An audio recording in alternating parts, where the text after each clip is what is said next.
نحمدہ و نصلی علی رسول کریم، اما بعد۔ میرے دوستوں اور بزرگوں، حضرت معاویہ رضی اللہ تعالی عنہ صحابی رسول بھی ہیں اور مجتہد صحابی ہیں۔ یہ بات بخاری شریف میں لکھی ہوئی ہے۔ حضرت عبداللہ ابن عباس رضی اللہ تعالی عنہ نے ان کو صحابی بھی قرار دیا ہے، اور ایک روایت میں ان کو فقیہ یعنی مجتہد بھی کہا ہے۔ اب دو بات یہاں پر سمجھ لینے کی ہے۔ پہلی بات تو یہ ہے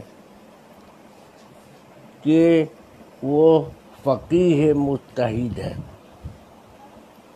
اور جب مجتہد کوئی شخص ہوتا ہے تو اگرچہ وہ صحابی ہو یا نہ ہو، مجتہد کی ہر بات میں ایک ثواب ملتا ہے۔ اگر وہ غلطی بھی کر دے، خطا بھی اس سے ہو جائے، تو اس کو ایک ثواب ملتا ہے، اور اگر اس نے خطا نہیں کیا اور صحیح بات کو پا لیا، تب تو اس کو 2 ثواب ملتا ہے۔ تو حضرت معاویہ رضی اللہ تعالی عنہ جب فقیہ مجتہد ہیں، تو اگر خدا نخواستہ اگر ہم فرض ہی کر لیں کہ ان سے کسی بات میں غلطی ہو گئی یا انہوں نے خطا کر لیا، تو مجتہد کی خطا معاف ہوتی ہے اور اس میں تعویل کی گنجائش باقی رہتی ہے۔ اس کو اجتہاد کا ایک ثواب مل جاتا ہے، اور اگر اس نے صحیح بات کو پا لیا تب تو اجتہاد کا بھی ایک ثواب ملا، اور صحیح بات کو، حق بات کو پا لینے کا بھی ایک ثواب ملا، اس کو دوہرا ثواب مل جاتا ہے۔ تو حضرت معاویہ رضی اللہ تعالی عنہ کے سلسلے میں اہل سنت والجماعت کا یہی عقیدہ ہے اور یہی موقف ہے کہ اگر ان سے کسی معاملے میں خطا ہوئی تو اس میں تعویل کر لی جائے گی، اور وہ خطا معاف ہوگی، اس لیے کہ مجتہد ہیں۔ اور اگر اس میں خطا نہیں ہوئی ہے تب تو ان کو دوہرا ثواب ملے گا، ایک تو اجتہاد کا اور دوسرے حق بات کو پا لینے کا۔ تو حضرت معاویہ رضی اللہ تعالی عنہ صحابی رسول ہے، یہ بات بخاری شریف سے ثابت ہے، اور حضرت عبداللہ ابن عباس کا قول ہے۔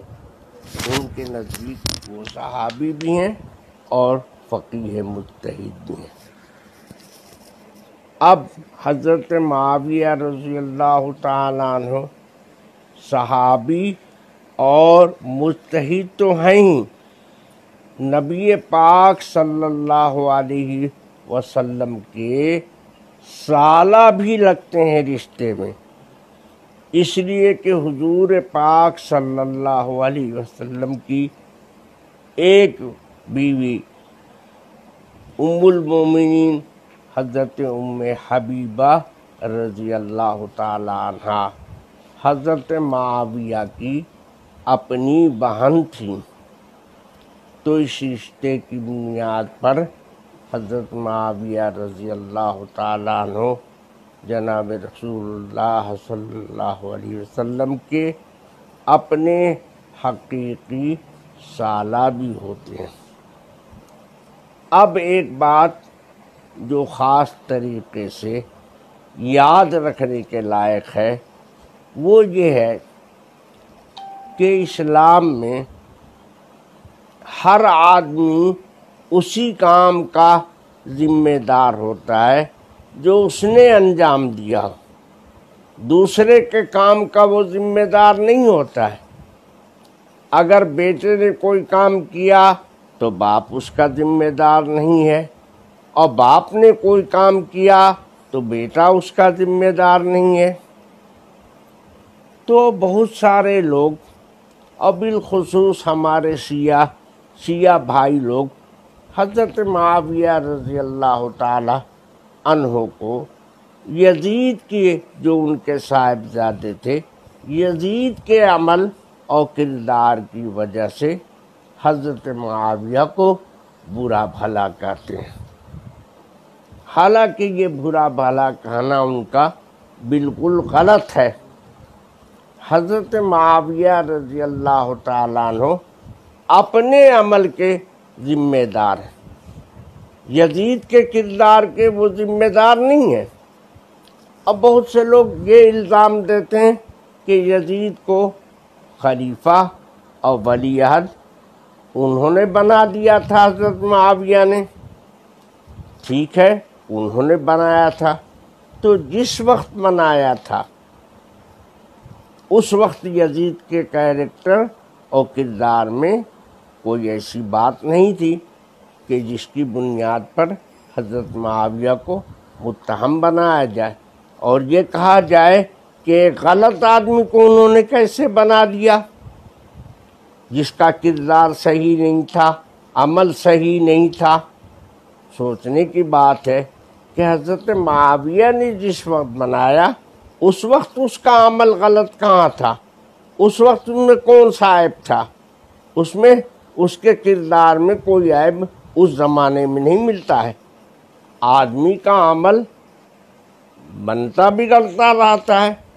آج ایک آدمی نمازی ہے اور کل اس نے نماز چھوڑ دیا، آج ایک شرط پہ نمازی ہے اور کل سے نمازی ہو گیا، تو جب بے نمازی ہوگا، شرابی جواڑی ہو جائے گا تو غلط ہو جائے گا، فاسق ہو جائے گا، اور جب نمازی ہے، پرہیزگار ہے، اچھا عمل ہے تو وہ صحیح ہوگا۔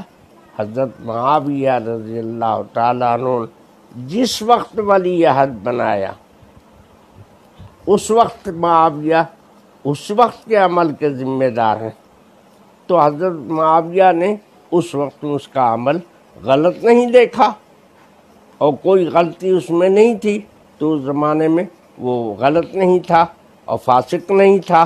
اس لیے حضرت معاویہ پر الزام دینا کہ انہوں نے ہی بنایا لہذا وہ مجرم ہے، یہ اسلامی تعلیم کے خلاف ہے، اور یہ شیعوں کا مسلک ہے۔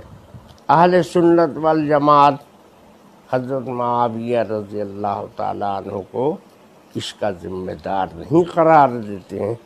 وہ حضرت معاویہ کو صحابی رسول اور فقیہ مجتہد مانتے ہیں، اور حضرت ام حبیبہ رضی اللہ تعالیٰ عنہا رضی اللہ تعالیٰ عنہ جو حضور کی زوجہ محترمہ ہیں، ام المومنین ہیں، ان کے بھائی ہیں، اس لیے سالہ بھی لگتے ہیں۔ تو حضرت معاویہ رضی اللہ تعالیٰ عنہ کے بارے میں یہی اہل سنت والجماعت کا موقف ہے۔